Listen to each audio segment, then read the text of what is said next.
Hello everyone, welcome to our YouTube channel. So 2 divided by 4 and it's all divided by 2 times 4, right?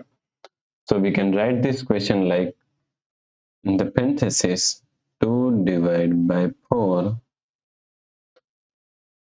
then divide 2 times 4, right? Now let's solve this question by using a PEMDAS rule. So PEMDAS, P-E-M-D-A-S.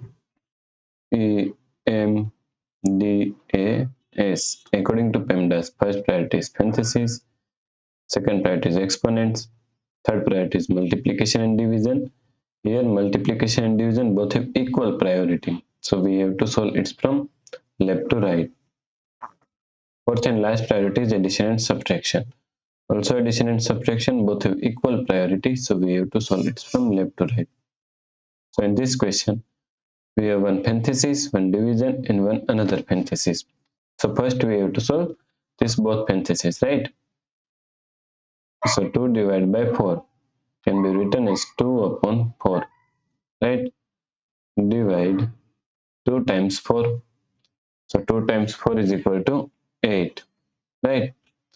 Now 2 divided by 2 is equal to 1 and 4 divided by 2 is equal to 2.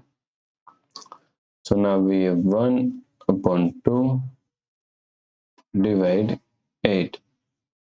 Now according to KCF rule, K means keep this first fraction as it is same, 1 upon 2. Then C means change this sign from division to multiplication, and F means flip this second fraction 8 is equal to 1 upon 8, right? Now 1 times 1 is equal to 1 and 2 times 8 is equal to 16. So 1 upon 16 is the correct answer, right?